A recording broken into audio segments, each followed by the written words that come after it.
तो बेटा हम लोग स्टार्ट करने वाले हैं रिएक्शन मैकेनिज्म, है ना। लेक्चर नंबर 4 यानी फोर्थ। लेक्चर नंबर पहले में हम लोग पढ़ चुके हैं।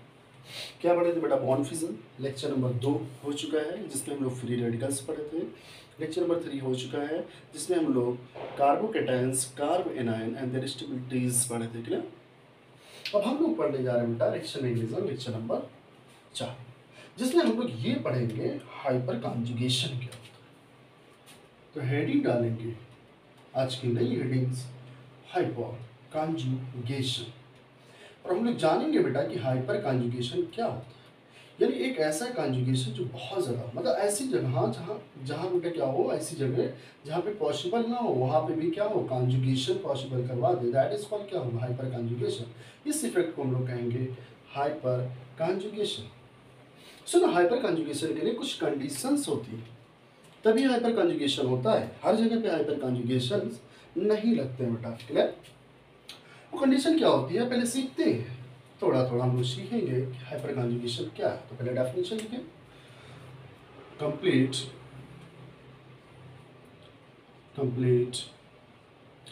ट्रांसफर ऑफ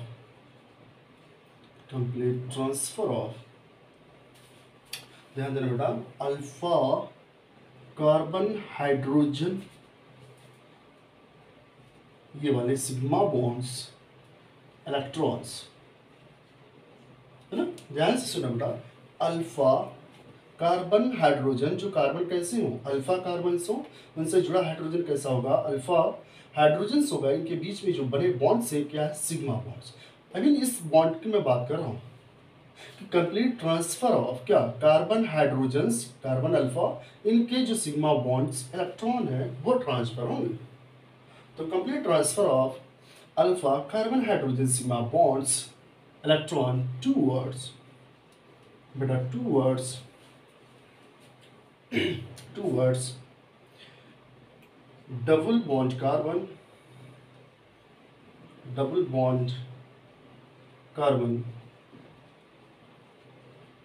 और positive charge carbon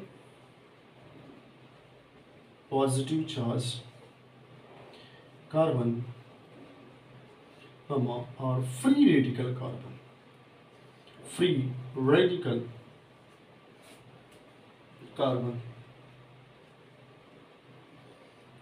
called H effect means hyperconjugation effect. सुनना बेटा, hyperconjugation इफेक्ट कहलाता है बेटा। हमने क्या कहा कि जिस इफेक्ट के वजह से complete transfer of alpha carbon hydrogen के बीच जो सिग्मा बॉन्ड से उस इलेक्ट्रॉन का ट्रांसफर होता है टूवर्ड्स डबल बॉन्ड कार्बन्स, यानी ऐसे कार्बन जिस किससे जुड़े हों, डबल बॉन्ड से जुड़े हों, या पॉजिटिवली चार्ज कार्बन हो, या फ्री रेडिकल कार्बन्स हो, उधर की तरफ। इस इफेक्ट को हम लोग कहते हैं बेटा एच इफेक्ट या hyper conjugation effect. Also called no bond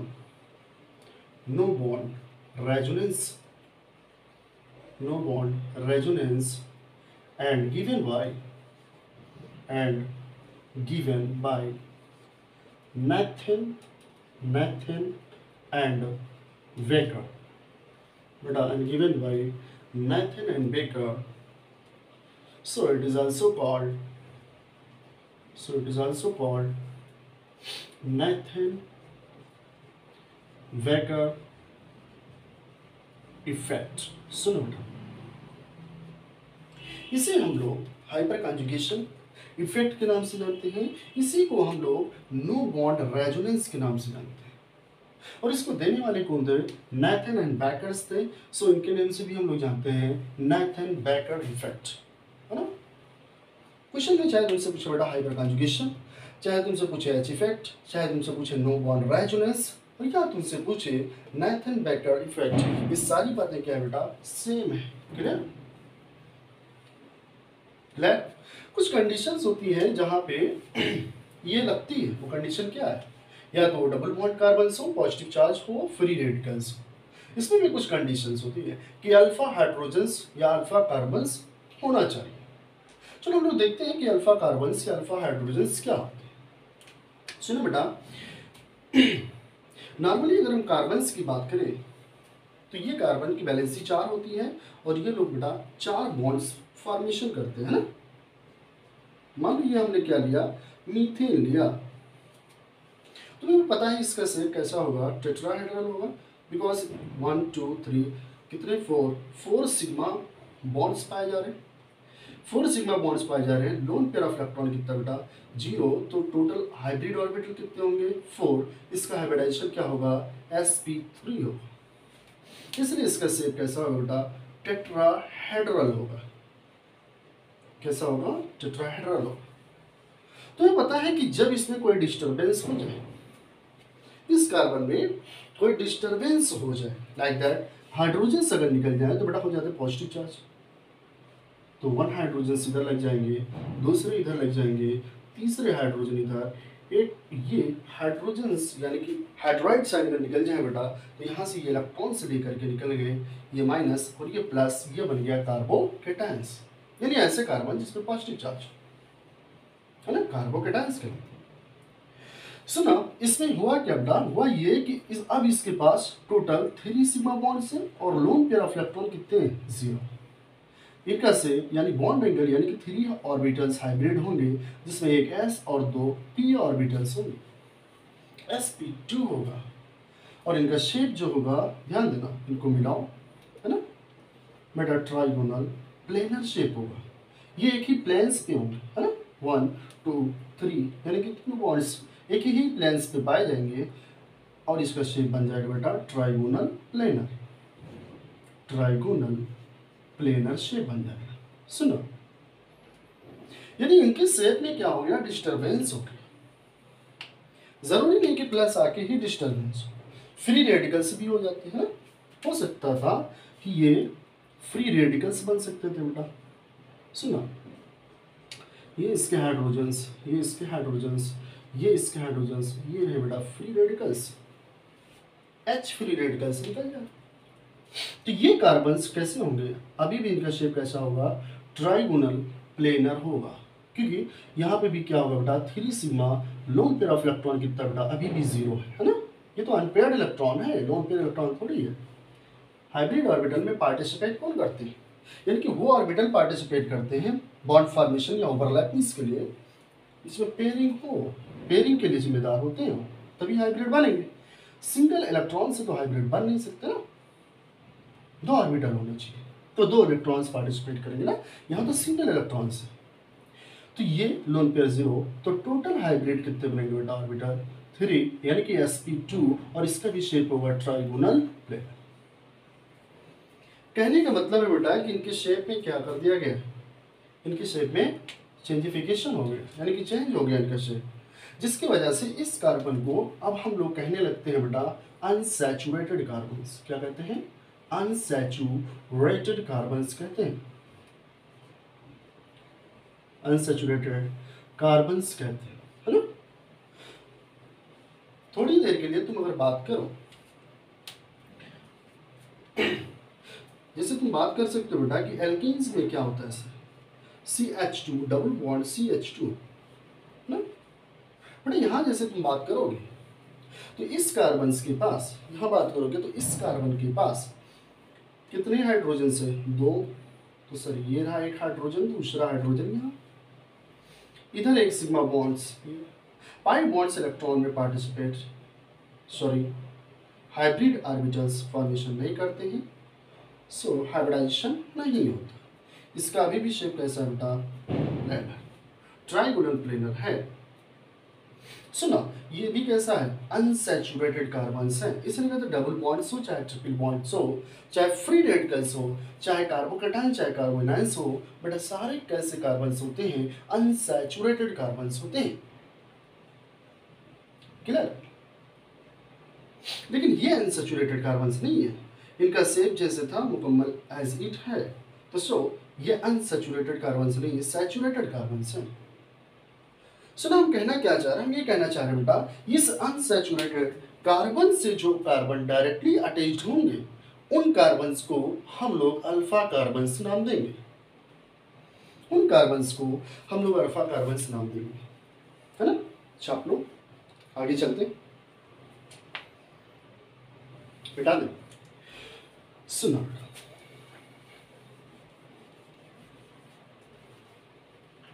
सुनो, ध्यान देना, यानी ऐसे कार्बन्स जो अनसैचुरेटेड कार्बन से डायरेक्टली अटैच्ड हो, उस कार्बन को हम लोग कहेंगे बेटा क्या, अनसैचुरेट अल्फा अल्फा कार्बन्स कहेंगे, है ना। बोलो बेटा, क्लियर। सुनो,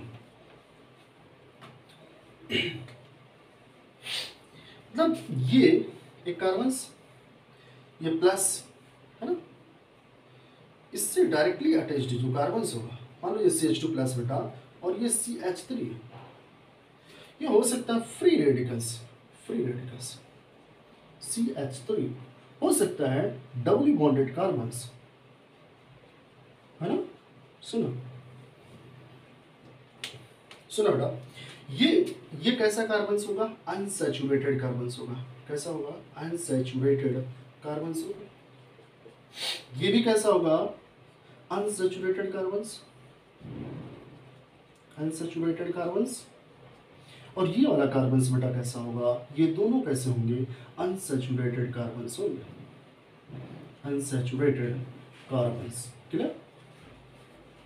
हमने कहा कि अनसैचुरेटेड कार्बन से डायरेक्टली अटैच्ड कौन सा कार्बन, ये directly attached carbon alpha carbon होता है, तो ये कार्बन कौन सा होगा, अल्फा कार्बन होगा।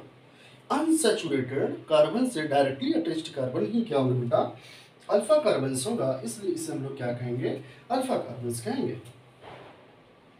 ये भी अनसैचुरेटेड है, इससे डायरेक्टली अटैच्ड ये कार्बन क्या होगा बेटा, अल्फा कार्बन होगा।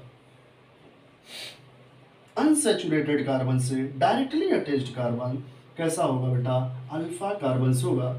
कहीं तो ये तो नहीं सोच रहे कि ये अनसैचुरेटेड से डायरेक्टली अटैच्ड ये भी कार्बन अल्फा हो, ऐसा नहीं है बेटा, क्योंकि ये खुद कैसा है, अनसैचुरेटेड है ना। बोलो यस, ओके। दूसरी कंडीशन सुनना, इस अल्फा कार्बन से जो डायरेक्टली अटैच्ड, यानी अल्फा कार्बन से डायरेक्टली अटैच्ड, सुनो बेटा, डायरेक्टली अटैच्ड हाइड्रोजन्स जो होते हैं बेटा, इस हाइड्रोजन्स को हम लोग कहते हैं अल्फा हाइड्रोजन्स। पहली कंडीशन सुनो, अनसैचुरेटेड कार्बन से directly attached carbon is called as alpha carbons and alpha carbon से directly attached hydrogen is called as alpha hydrogens. तो ये भी इसका हाइड्रोजन्स क्या कहलाएगा बेटा, अल्फा हाइड्रोजन्स, और ये हाइड्रोजन्स क्या होंगे, अल्फा हाइड्रोजन्स।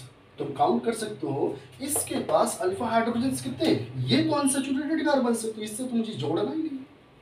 अल्फा कार्बन से कितने डायरेक्टली अटैच्ड है बेटा, 3 हाइड्रोजन्स है ना, इसलिए यहाँ पे 3 अल्फा हाइड्रोजन्स होंगे। सुना बेटा, यहाँ पे डायरेक्टली अटैच्ड ये कार्बन्स, अल्फा कार्बन्स, और अल्फा कार्बन से directly attached hydrogen alpha hydrogens बेटा कितना अटैच्ड है, 3, इसलिए यहाँ पे 3 अल्फा हाइड्रोजन्स होंगे।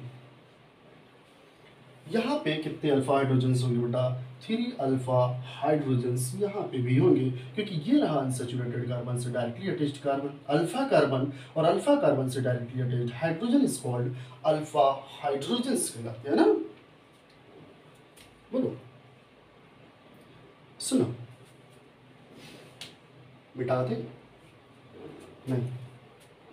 अब एक शब्द और सुनो बेटा, कुछ इंपॉर्टेंट नोट्स है ना, कि हाइपर कॉन्जुगेशन के लिए सारे अनसैचुरेटेड कार्बन्स यानी कि सारे अल्फा हाइड्रोजन्स ये हाइपर कॉन्जुगेशन नहीं शो करते, कुछ ही होते हैं जो शो करते हैं। क्यों शो करते हैं अभी बताया जाएगा, है ना। पहला, कार्बन से जुड़े पॉजिटिव चार्ज, यानी कि ऐसा कार्बन जो पॉजिटिवली चार्ज हो। इस अनसैचुरेटेड कार्बन से जुड़े जो हाइड्रोजन्स होंगे, या इस अनसैचुरेटेड कार्बन से जुड़े जो कार्बन्स होंगे ये अल्फा कार्बन्स, और इससे जुड़े हाइड्रोजन्स अल्फा हाइड्रोजन्स, ये वाले शो करेंगे क्या, हाइपर कॉन्जुगेशन। ऐसे ही बेटा फ्री रेडिकल, ये अनसैचुरेटेड, इससे जुड़े जो कार्बन्स होंगे अल्फा कार्बन्स होंगे, और इससे जुड़े हाइड्रोजन्स अल्फा हाइड्रोजन्स, ये भी शो करेंगे हाइपर कॉन्जुगेशन। ऐसे ही बेटा ये डबल बॉन्ड से जुड़े जो कार्बन्स होंगे ये अल्फा कार्बन्स, और इससे जुड़े हाइड्रोजन्स ये अल्फा हाइड्रोजन्स ये भी शो करेंगे। इनके अलावा यानी यानी कार्बोकेटाइंस, फ्री रेडिकल्स और तुम्हारा एल्कीन्स, ये तीन ऐसे होते हैं जो हाइपर कॉन्जुगेशन शो करते हैं। अदरवाइज और जैसे एल्काइंस हो गया नहीं शो करेंगे बेटा, हाँ वो भी अनसैचुरेटेड है फिर भी नहीं शो करेंगे। कार्बेनाइंस होते हैं वो भी अनसैचुरेटेड होता है फिर मिडाइल होते हैं, डिपेंड्स करते हैं ना डिपेंड्स करते हैं किस ग्रुप से जुड़े हैं, है ना। कार्बेनाइंस में पढ़ सकते हो तुम लोग, है ना। फिर भी वो शो नहीं करेंगे, यानी कि कार्बेनाइंस एल्काइंस ये सब शो नहीं करते बेटा। तीन ही शो करते हैं, फ्री रेडिकल्स और कार्बोकेटाइंस और तुम्हारे एल्कीन्स, है ना। ये शो करते हैं क्या, हाइपर कॉन्जुगेशन। अब सुनो मिटा दे बेटा, मिटा दे, पूरा मिटाएंगे इस बार, क्लियर। सुनो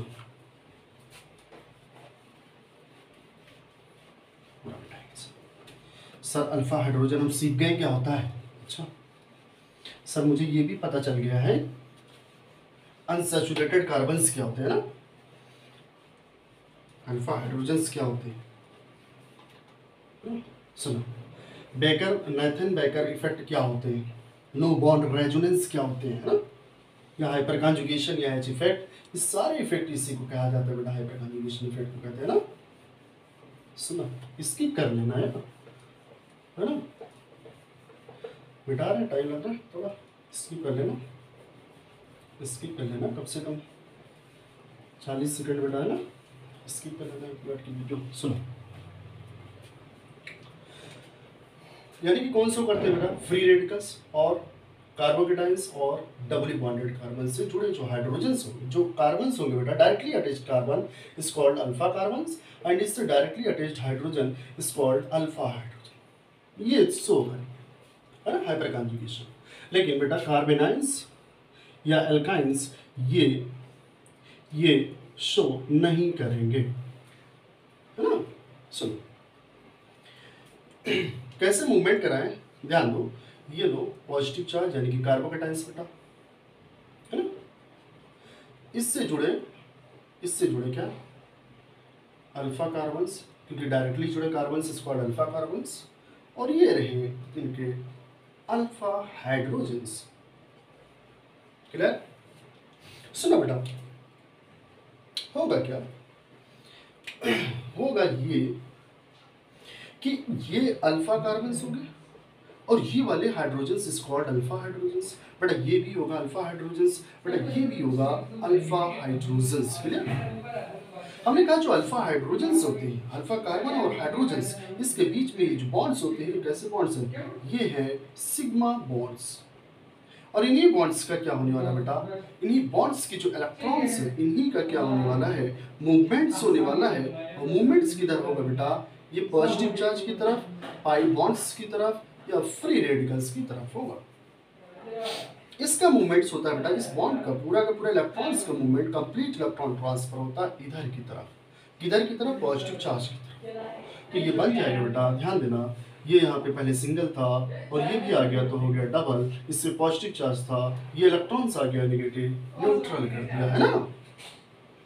तो एक तो ये कंडीशन है, तो बेटा ये बन गया और यहाँ से इलेक्ट्रॉन्स गए हैं तो ये H+ बन गया। हुआ ये कि यहाँ के जो बॉन्ड से बेटा सिग्मा बॉन्ड से कंप्लीटली क्या हो गया, ट्रांसफर हो गया पॉजिटिव चार्ज की तरफ।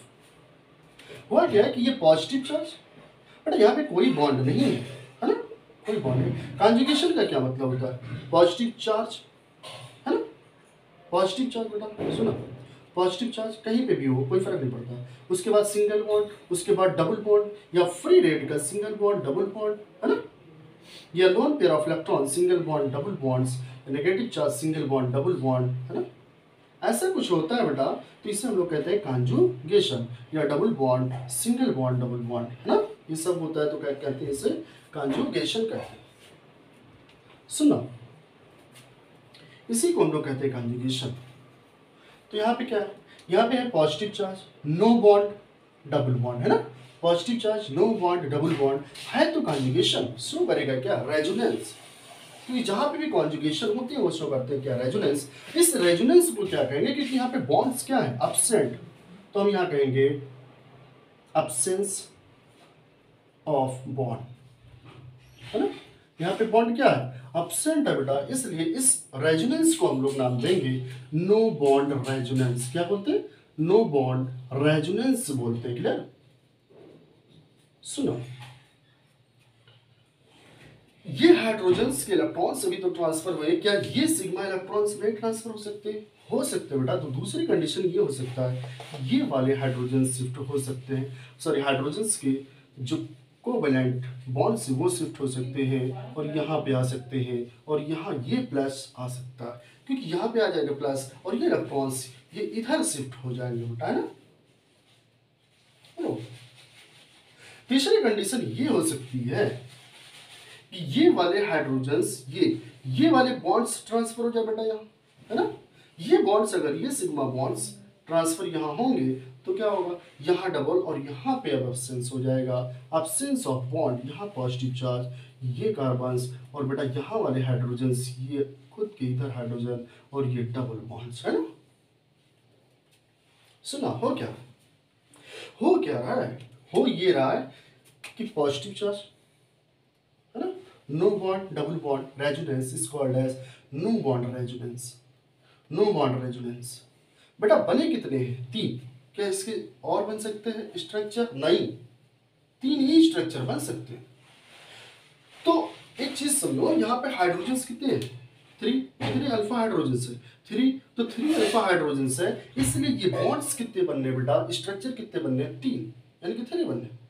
इसलिए हम लोग आज से कहेंगे कि जितने अल्फा हाइड्रोजन्स होंगे उतना ही हाइपर कॉन्जुगेशन यानी कि अल्फा हाइड्रोजन कॉन्जुगेशन उतने ही होंगे या उतने ही स्ट्रक्चर बनेंगे ना हाइपर कॉन्जुगेशन के।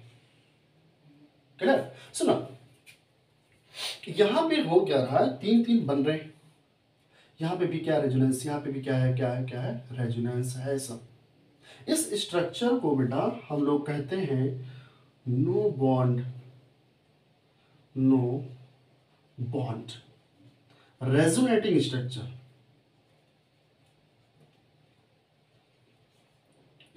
है ना, या इसे हम लोग कहते हैं नो बॉन्ड कॉन्जुगेशन स्ट्रक्चर, या इसे हम लोग कहते हैं हाइपर कॉन्जुगेशन स्ट्रक्चर, या इसे हम लोग कह सकते हैं बेटा, क्या कह सकते हैं, कैनोनिकल स्ट्रक्चर, कैनोनिकल स्ट्रक्चर कहते हैं। क्लियर। इसे हम लोग या तो कैनोनिकल स्ट्रक्चर कहते हैं, ये सारे स्ट्रक्चर कह सकते हैं। सुनो, हाइपर कॉन्जुगेशन की एक्टिविटी यानी कि हाइपर कॉन्जुगेशन सबसे ज्यादा उसमें लगता है बेटा जिसमें अल्फा हाइड्रोजन ज्यादा हो या जितने ज्यादा स्ट्रक्चर्स बनेंगे। हाइपर कॉन्जुगेशन के स्ट्रक्चर जितना ज्यादा बनेंगे उतना ही ज्यादा क्या होगा, हाइपर कॉन्जुगेशन होगा। या तुम ऐसे कह दो कि जितना ज्यादा अल्फा हाइड्रोजन होंगे उतना ही ज्यादा क्या बनेगा, हाइपर कॉन्जुगेशन होगा, है ना। तो यहां से हम लोग एक रिलेशन निकाल लें बेटा कि hyperconjugation is directly proportional to, यहां से हम लोग लिख लेंगे कि hyperconjugation is directly proportional to alpha carbon hydrogens की, या directly proportional to number of hyperconjugation structure, है ना। हालांकि स्ट्रक्चर तो बहुत थोड़ा टाइम लगेगा तुम्हें निकालने में, बनाते बनाते थक जाओगे ना। अभी तो सिंपल है, ये इससे तुम बहुत आसानी से निकाल सकते हो बेटा कि hyperconjugation directly proportional to क्या होगा बेटा, अल्फा कार्बन हाइड्रोजन्स के। तो जितना ज्यादा अल्फा कार्बन हाइड्रोजन्स होंगे उतना ज्यादा क्या होगा, हाइपर कॉन्जुगेशन, है ना। लिखो तो मिटा दे, क्लियर, मिटा दे। सुनो,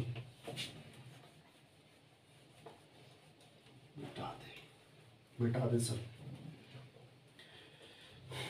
मिटा दो लेकिन बहुत जल्दी मिटा दो, है ना। ठीक है बेटा, क्लियर है यहाँ तक, पढ़ रहे हैं यार, है ना। इसकी कर दो चाहो तो, बोलते हैं ना मिटाने में कम से कम यार 30-40 सेकंड लगते हैं ना। मिटा दे। अब सुनो,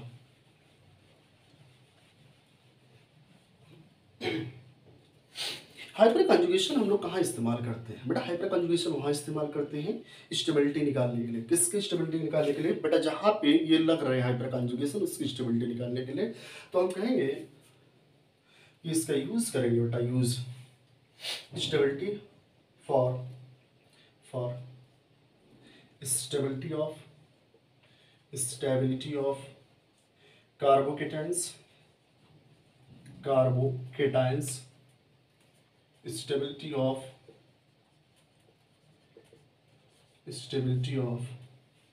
क्या बेटा? फ्री रेडिकल्स या स्टेबिलिटी ऑफ एल्कीन्स बेटा, स्टेबिलिटी ऑफ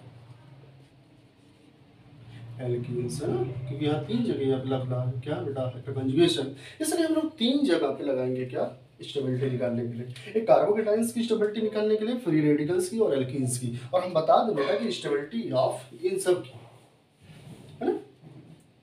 तो जितनी भी स्टेबिलिटी होगी, यानी स्टेबिलिटी ऑफ चाहे कार्बोकेटाइंस हो, चाहे फ्री रेडिकल्स हो और चाहे बेटा एल्कीन्स हो, ये डायरेक्टली प्रोपोर्शनल होगी number of hyper conjugation structure. और तुम्हें पता है कि हाइपर कंजुगेशन स्ट्रक्चर थोड़ा सा कठिन लगता है ना बनाने में, थोड़ा टाइम लगता है। तो तुम कह दोगे directly proportional to alpha carbon hydrogen के ना, तुम अल्फा हाइड्रोजन के कह सकते हो डायरेक्टली, है ना। बोलो यार, हाइपर कंजुगेशन के डायरेक्टली प्रोपोर्शनल हो।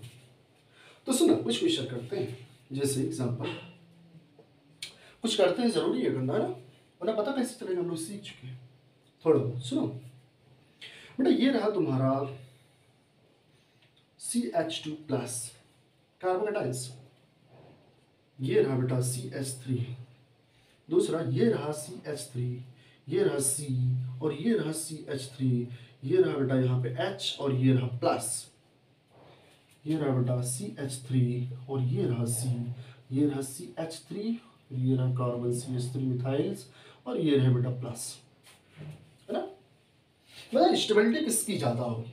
अरे वाह सर, बहुत आसान है, क्योंकि आपने कहा कि हाइपर कंजुगेशन यानी स्टेबिलिटी ऑफ चाहे कार्बोकेटाइंस हो बेटा, चाहे फ्री रेडिकल्स हो, चाहे एल्कीन्स हो। इसे एल्कीन बेटा, एल्कीन एल्कीन डबल बॉन्ड लगा ना, एल्कीन्स ट्रिपल हटा दो। तो ये डायरेक्टली प्रोपोर्शनल होगी नंबर ऑफ किसके? Hyper conjugation structure. ये डायरेक्टली प्रोपोर्शनल होगी अल्फा कार्बन हाइड्रोजन्स के। तो पता यहाँ पे ये क्या होगा? अल्फा हाइड्रोजन्स कितने होंगे बेटा? 3 अल्फा हाइड्रोजन्स, है ना। तो कितने हाइपर कंजुगेशन? 3। यहाँ पे कितने अल्फा हाइड्रोजन्स बेटा? 3 और 3 6, यानी कि 6 अल्फा हाइड्रोजन्स। कहीं ये तो नहीं सोच रहे हो कि ये कार्बन्स जो है ये भी अल्फा? नहीं बेटा, ये डायरेक्टली अनसैचुरेटेड कार्बन से अटैच्ड है ना। बोलो क्लियर? सुनो, यहाँ पे ये 3 है ना अल्फा कार्बन्स होंगे, क्योंकि ये अनसैचुरेटेड, तो ये अल्फा बेटा, ये अल्फा। क्लियर? सुनो, ये कितने होंगे? 3 और ये 3, टोटल कितने होंगे? 9 अल्फा हाइड्रोजन्स होंगे। तो सबसे ज्यादा हाइपर कंजुगेशन यहाँ, तो स्टेबिलिटी ऑफ कार्बोकेटाइन सबसे ज्यादा बेटा इसकी होगी, फिर इसकी, फिर इसकी, है ना। और ये भी हम बता दें एक चीज और थोड़ा सा, कि यहाँ पे अगर ये बेंजाइल कार्बोकेटाइंस है बेटा, यहाँ पे 2 चीज लगती है ना। इंडक्टिव इफेक्ट में वो चीज पढ़ेंगे हम लोग, है ना। 2 चीज लगती है कि हाइपर कंजुगेशन भी लगता है और इंडक्टिव इफेक्ट लगता है। तो पहली कंडीशन, इसकी स्टेबिलिटी इससे ज्यादा, क्योंकि यहाँ पे हाइपर कंजुगेशन ज्यादा, यहाँ और ज्यादा, तो इससे ज्यादा इसकी होगी। लेकिन बेटा इसमें कंपेयर अगर किया जाए तो इसमें इंडक्टिव इफेक्ट भी लगता है, जो कि डोमिनेंट हो जाता है और इससे ज्यादा हो जाता है, इसी से सिर्फ ज्यादा होता है। 2 डिग्री बेंजाइल कार्बोकेटाइन से नहीं होता, इससे ज्यादा हो जाता है ना। क्यों ज्यादा हो जाता है? Due to dominant effect of inductive, है ना, इफेक्ट। इंडक्टिव इफेक्ट के डोमिनेंट कैरेक्टर की वजह से ऐसा होता है। लेकिन यहाँ पे हम लोग पढ़ रहे हैं हाइपर कंजुगेशन, तो यहाँ पे इसकी सबसे ज्यादा होगा, क्योंकि हाइपर कंजुगेशन सबसे ज्यादा, यहाँ उससे कम, यहाँ सबसे कम। स्टेबिलिटी ऐसे निकालेंगे। क्लियर? अब 1 बाय 1 सबकी स्टेबिलिटी हम लोग निकालने जा रहे हैं। क्लियर? छाप लो, छापो, सुनता इतनी जल्दी से टाइम नहीं थी। अरे पॉज कर लेना बेटा, बंद कर लेना, भूख लेना थोड़ा, रुक जाएगा। बहुत बेकार है डिस्टर यार। सुनो,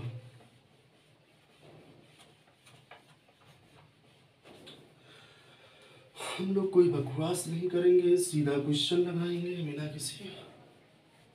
बिना किसी आगे की लाइन तुम लोग जानते हो ना, बिना किसी क्या मत देना होगी। काबू करो अपने आप पे, इधर देखो बेटा।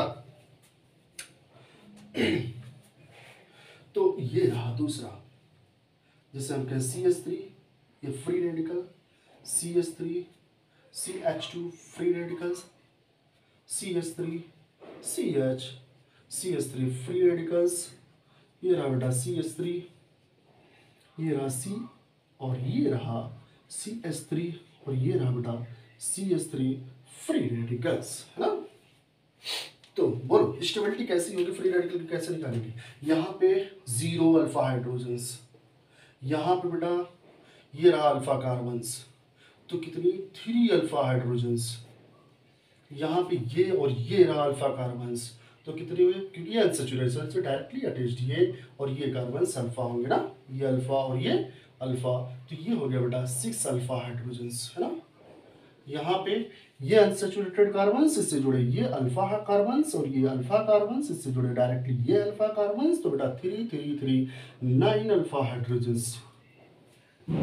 बोलो तो किसकी स्टेबिलिटी ज्यादा होगी, जिसकी अल्फा हाइड्रोजन ज्यादा उसकी हाइपर कॉन्जुगेशन ज्यादा, उसकी स्टेबिलिटी ज्यादा। तो शो इधर 0 तो सबसे कम स्टेबल 3, इससे ज्यादा 6 की, इससे ज्यादा 9 की। क्लियर। क्वेश्चन नंबर दूसरा, जैसे हमने बेटा ये देखो, है ना, ये रहा फ्री रेडिकल्स, है ना, ये रहा फ्री रेडिकल्स, और ये रहा फ्री रेडिकल्स, ठीक, क्लियर। और बेटा ये रहा फ्री रेडिकल्स। चलो छा गए दोनों, 1 2 3 4, डिसाइड करो बेटा किसका स्टेबिलिटी सबसे ज्यादा, किस फ्री रेडिकल की स्टेबिलिटी सबसे ज्यादा होगी। और दे दे क्या, नहीं रह दे, चलो एक दे 5, एक और दे देते बेटा, ये रहा इसका फ्री रेडिकल। क्लियर। चलो बताओ किसकी स्टेबिलिटी सबसे ज्यादा होगी। तो सबसे पहले हम लोग डिसाइड करेंगे कि अल्फा हाइड्रोजन किसमें ज्यादा है, जिसमें अल्फा हाइड्रोजन ज्यादा उसके हाइपर कॉन्जुगेशन ज्यादा, और जिसके हाइपर कॉन्जुगेशन ज्यादा उसकी स्टेबिलिटी भी ज्यादा। बोलो सुनो बेटा, यहाँ पे हम लोग देखें तो यहाँ पे क्या लगा है CH3, यहाँ पे क्या लगा बेटा CH2, है ना, ये कैसा है CH3, तुम्हें तो बॉन्ड नोटेशन पता है ना।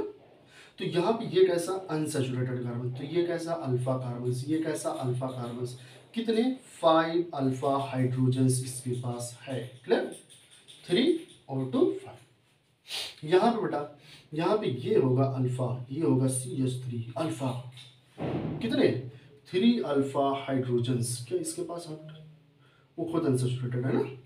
चलो 3 अल्फा हाइड्रोजन्स, बोले इसका तो खुद अनसैचुरेशन बेटा, वो नहीं रिलीज होगा वहां से ना, निकलेगा। सुनो यहाँ पे क्या होगा, ये CH3 जहाँ कुछ नहीं वहाँ CH3, यहाँ CH3, यहाँ पे बेटा होगा CH2, यहाँ होगा CH3, है ना। तो यहाँ पे कितना होगा 3, यहाँ 3, यहाँ 2, कितना हो गया 3 3 6 और 2 8 अल्फा हाइड्रोजन, है ना। यहाँ पे बेटा 3 होगा CH3 और CH3, ये अनसैचुरेटेड से जुड़ा अल्फा, और ये हुआ बेटा इसका अल्फा, है ना। कितने हो गए 3 3 6 alpha hydrogen, sorry 6 alpha hydrogen, है ना। सुनो यहाँ की अगर बात करें तो यहाँ पे CH2 ये होगा बेटा, CH2 ये होगा ना, सारे CH2 ही होंगे ब्रो। तो यहाँ पे 4 अल्फा हाइड्रोजन, बोलो यार।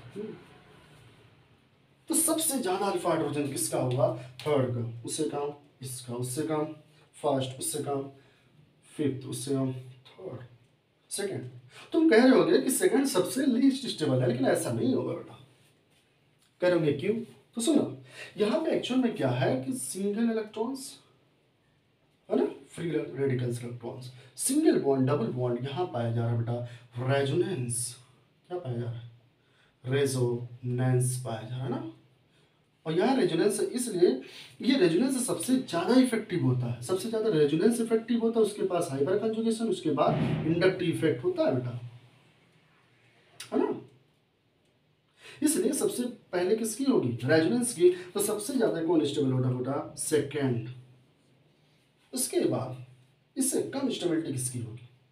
जो सबसे ज़्यादा, इन सब में सबसे ज़्यादा स्टेबल होगी है 8 अल्फा हाइड्रोजन यानी कि थर्ड। उसके बाद 6 अल्फा हाइड्रोजन यानी फोर्थ।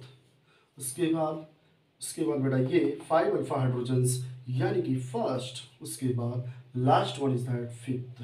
क्लियर? ये होगी इसकी स्टेबिलिटी आर्डर। मिटाओ, छाप लो, फिर मिटाते हैं। आई थिंक कॉन्सेप्ट क्लियर हो गया होगा ना। सुनो, हाँ यार उससे नहीं मिटता था बराबर ना, चेंज करना।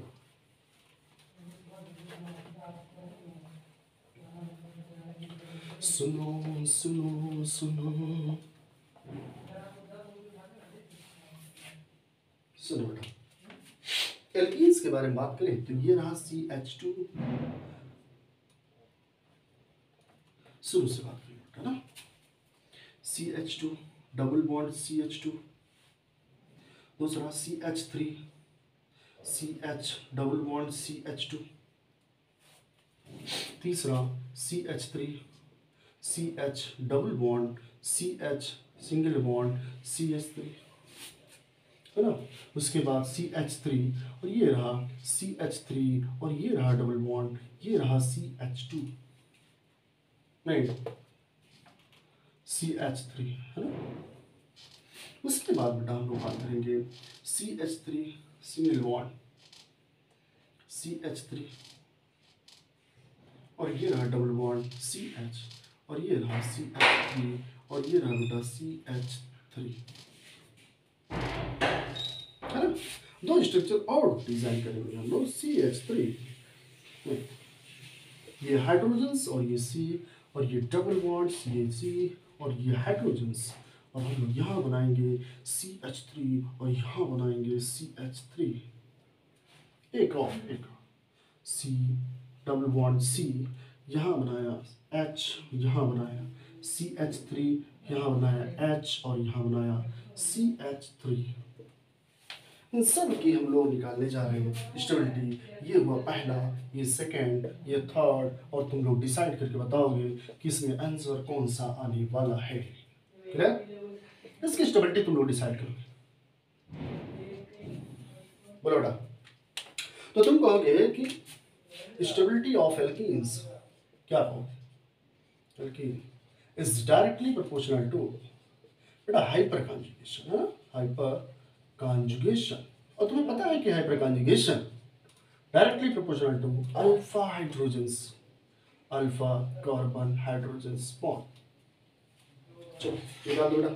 सुना, यहाँ पे कितने अल्फा हाइड्रोजन्स है? तो तुम कहोगे यहाँ पे 0 अल्फा हाइड्रोजन्स है। बोलो बेटा, यहाँ पे ये वाला होगा अल्फा कार्बन्स, तो यहाँ पे होगा 3 अल्फा हाइड्रोजन्स। क्लियर? यहाँ पे बेटा कितना होगा? ये 3 और ये 3 यानी कि 6 अल्फा हाइड्रोजन्स।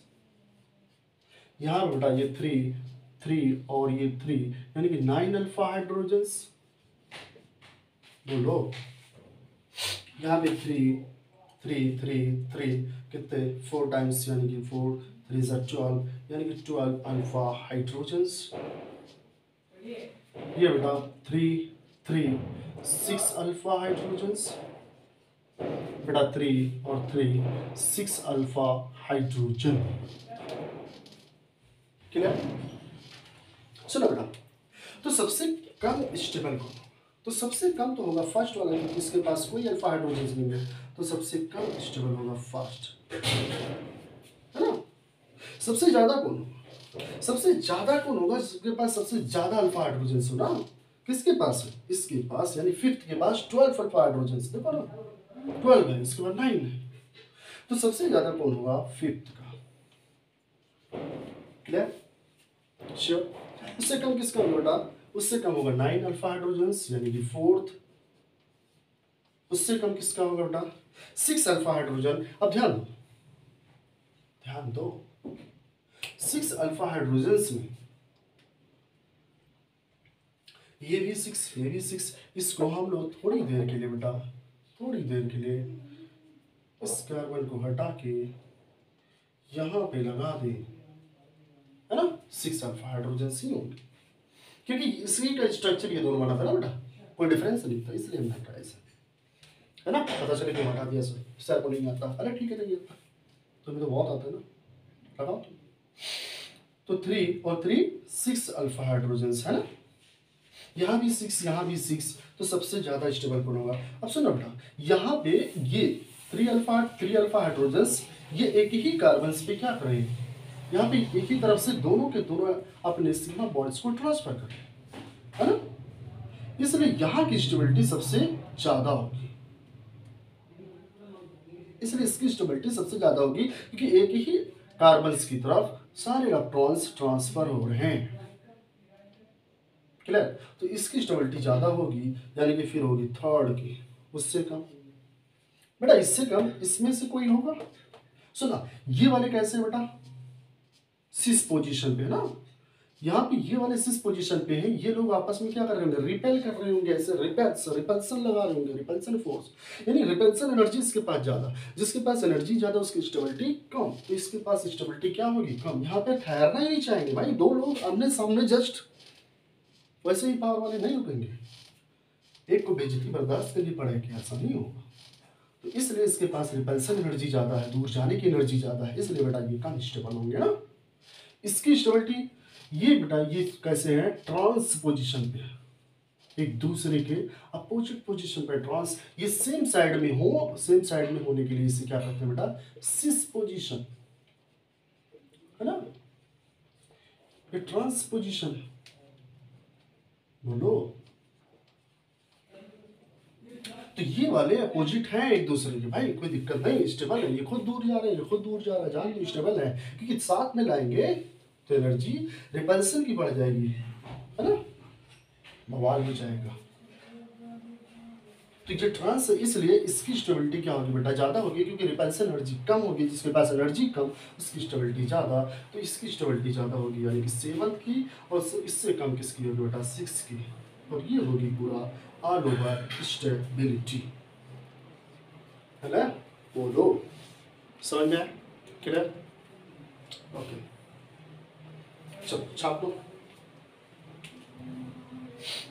चलो एक क्वेश्चन अपनी तरफ से और कराते हैं, और कराते हैं क्वेश्चन की तरफ से, है ना? इस बार लेकिन तुम लोग खुद करना है, कोई चोरी कोई बेईमानी नहीं करना। अरे कि कर दे तो यार सर को क्या दिक्कत है? कर देंगे, देख लेंगे, याद हो जाएगा, समझ में आ जाएगा, जल्दी से क्यों टाइम बर्बाद करें? अरे भाई टाइम बर्बाद नहीं कर रहे हो तुम लोग खुद सॉल्व करोगे ना, तभी तो थिंकिंग की कैपेसिटी बढ़ेगी। क्या सोच रहे हो तुम लोग इस हाइपर कंजुगेशन के बारे में? तभी तो तुम लोग हाइपर कंजुगेशन को मात दोगे, मात, है ना? सुनो बेटा, मान लो ये है एक, ये है फ्री रेडिकल बेटा, है ना? और ये है दूसरा फ्री रेडिकल्स, है ना?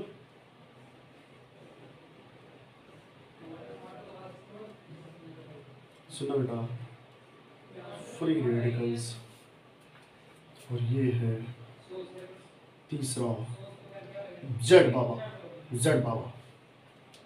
एम बना दे, एम बाबा, है ना? तो यहाँ बना दे बेटा, एम बड़ा बना, है ना? एम, है ना? ये हो गया फ्री रेडिकल, बोलो बेटा, ए बना दे, ए बेटा, ए, सुनो ये है ए, ठीक है बेटा? और ये रहा इसका फ्री रेडिकल, ये रहा। बोलो चलो इधर के साथ करो, 1 2 3 4 5। Stability, find stability of free radicals, find stability of free radical, free radical की स्टेबिलिटी निकाले बेटा। तो सुनो, यहाँ पे तुम कहोगे ये CH2 होंगे सर, ये कहोगे ये भी CH2, ये भी CH2, ये भी CH2, और ये होगा अनसैचुरेटेड, इससे जुड़ा ये कार्बन अल्फा और ये हो गया बेटा अल्फा। यानी कि ये और ये अल्फा, इसके पास कितने hydrogens, 4 alpha hydrogens. Clear clear बेटा, ध्यान देना, इसके पास अल्फा हाइड्रोजन्स तो हैं 2, लेकिन साथ में इसके पास क्या है, रेजोनेंस। बोलो बेटा, इसमें क्या है, रेजोनेंस। तो ये तो कोई शक नहीं है कि सबसे ज्यादा स्टेबल होगा। बोलो बेटा, यहाँ पे भी पाया जा रहा है रेजोनेंस, लेकिन ध्यान देना इसके पास अल्फा ज्यादा है, इसके पास रेजोनेंस तो है, उसके साथ साथ बेटा इस कार्बन के पास क्या है, 2 अल्फा हाइड्रोजन्स, और इसके पास कितने हैं बेटा, रेजोनेंस तो है, रेजोनेंस तो है ही, और साथ में पाए जा रहे हैं 3 अल्फा हाइड्रोजन। बोलो, यहाँ पे बेटा ये होगा CH2, ये होगा CH3, ये होगा CH2 और ये होगा CH3। तो इसके पास ये अल्फा, तो शो इसके पास अल्फा हाइड्रोजन कितने हो गए बेटा, 5, 3 और 2 5 अल्फा हाइड्रोजन। बोलो यार, इसके पास कितने होंगे तुम बताओ। हाँ हम नहीं जानते, तुम बताओ कितने होंगे। तो तुम कहोगे ये हो गया CH3, ये हो गया बेटा CH3 और ये हो गया CH, यहाँ H लगेगा क्योंकि 4 बॉन्ड बनाए ना। ये कार्बन कितने बॉन्ड बने, 4, 1 2 3 4 बॉन्ड। और ये रहा CH2, इसके पास कितने अल्फा हाइड्रोजन्स, तो तुम कहोगे 3 4 2 8 और 6 अल्फा हाइड्रोजन है ना, 6 अल्फा हाइड्रोजन। चलो बोलो बेटा कौन ज़्यादा स्टेबल होगा, तो तुम्हें पता है कि इनमें रेजोनेंस और इसमें 3 अल्फा हाइड्रोजन है, तो इसकी स्टेबिलिटी ज़्यादा होगी, यानी कि सबसे ज़्यादा थर्ड, उसके बाद बेटा सेकंड, क्योंकि सेकंड में भी क्या है, रेजोनेंस है ना। उसके बाद फिफ्थ होगा क्योंकि इसमें हाइपर कंजुगेशन ज़्यादा है, उसके बाद फोर्थ होगा क्योंकि इसमें 5 ही हाइपर कंजुगेशन है, उसके बाद सबसे कम फर्स्ट होगा क्योंकि इसमें 4 ही अल्फा हाइड्रोजन्स हैं, हाइपर कंजुगेशन सबसे कम फर्स्ट में, इसलिए इसकी स्टेबिलिटी सबसे कम। क्लियर, निकाल लोगे, आई थिंक निकाल लोगे तुम लोग। चलो ये रहा तुम्हारा हाइपर कंजुगेशन और मिलेंगे फिर, ओके।